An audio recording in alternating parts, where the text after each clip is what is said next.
Today I'm at Six Flags over Georgia, and we are ranking the top 9 coasters at Six Flags over Georgia. Why 9? Because, well, 2 of them were closed. The Joker Funhouse coaster and the Talladega Mine Train both closed. I assume they would be close to the bottom of this list, but probably still not lower than number 9.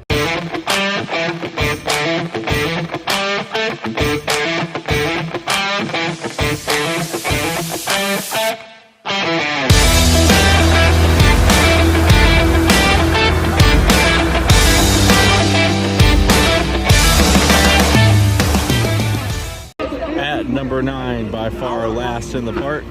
Not as bad as I thought it was going to be, but the Great American Scream Machine, which apparently was recently retracked. It's definitely not the worst coaster I've been on. I have been on worse, but it is in my top 200, I suppose, out of 221 total credits. Sorry, as of today, out of 230 credits. So, not in my bottom 30, but pretty bad. You kind of have a backache getting off of it, but it's not a lingering backache, so there's that. The layout is pretty fun actually, but you get no airtime, even though there's plenty of airtime hills. Easily number 9 in the park. At number 8, I'm sure this one gets some love, but I am not a Schwarzkopf fan, and definitely not a Riddler Mindbender fan. It just gets no speed. That first hill is completely lackluster. Comes pretty much a complete stop at the top, and then the rest of the layout just really drags. The second loop isn't even intense, and you can hear the roughness. And if you've been on a Schwarzkopf, you know about the transitions. So not much good to say about this one, quite honestly, other than it looks nice and the setting is nice.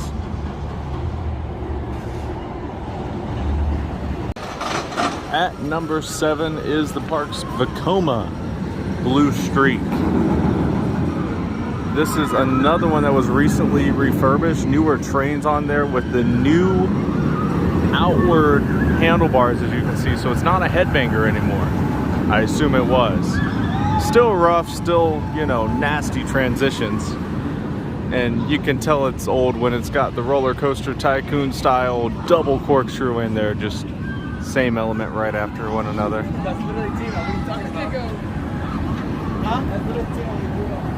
It's a fun ride nonetheless. At number 6 in the park, and I have it 117 overall, the Georgia Scorcher. One of the last stand-ups still remaining. And I get to go on another one in just a couple days when I go to Carowinds as part of my Southeast Coaster trip.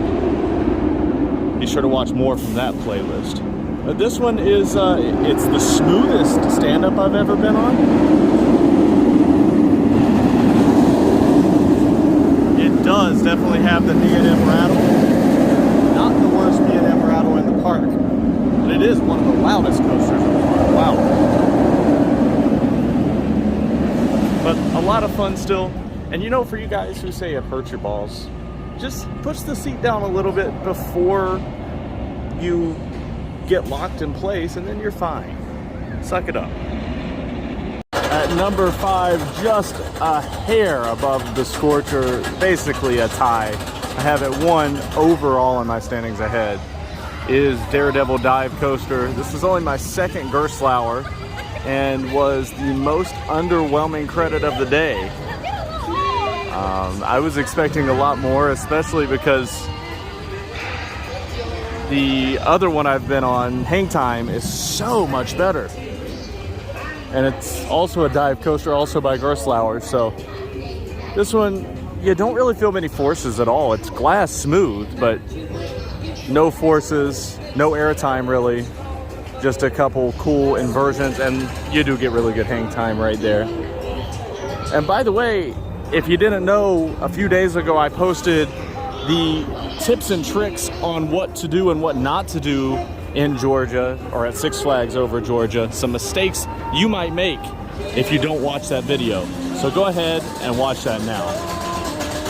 At number 4 and number 101 overall, I have Batman the Ride.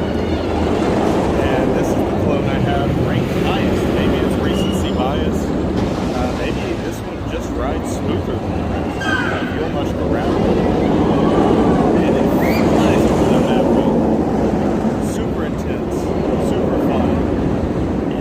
single train ops on a Batman ride. What? Number 3, I've got Superman Ultimate Flight. This kind of confirms what I said earlier, where this park has a nice round lineup, but it is a lot of middle of the road coasters. When this is your number 3, you know you don't have all that many great coasters, but it is the last one that's not great. Got 2 really good ones here. But Superman's fun. I mean, it was the original model of the flying B&M, and this was the original of what now are a bunch of clones of Superman Ultimate Flight. Fun ride, nice and intense, especially on the front row. And worth a long wait for the front. Front makes it a lot better.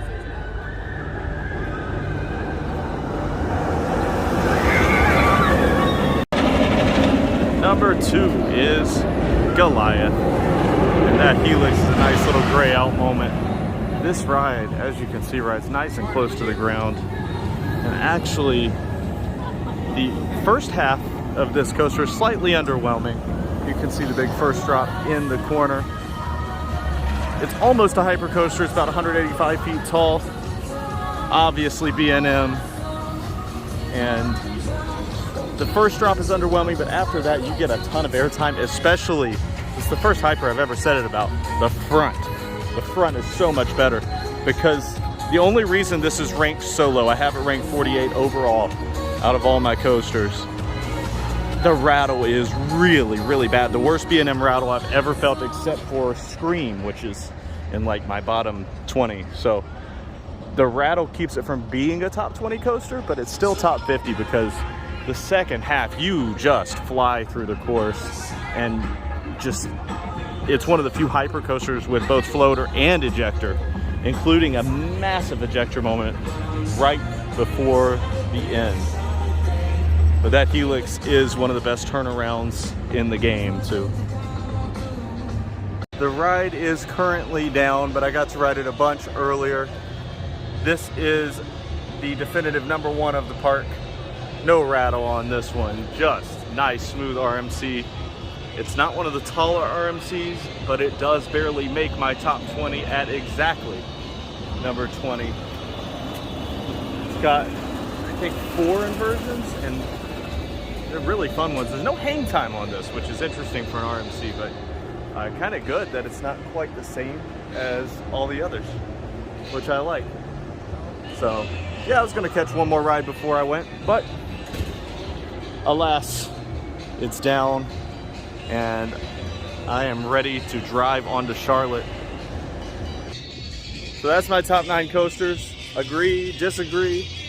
I think there's actually a lot of potentially controversial rankings in this park. Some coasters could definitely be changed around, especially my 5 and 6. So let me know what you think. Do you think that Twisted Cyclone is the best in the park, or is it Goliath? Do you like Daredevil Dive a lot more than I do? Just let me know. And like I said, follow me on my trip through the Southeast and Ohio, which is kind of Southeast, but it's really Midwest. And you can do that by subscribing and hitting the notification bell so you can see the rest of these. For each park, I'm going to be doing coaster rankings, as well as the mistakes you might make at each one. So thanks for watching. Corbin's Coasters and more.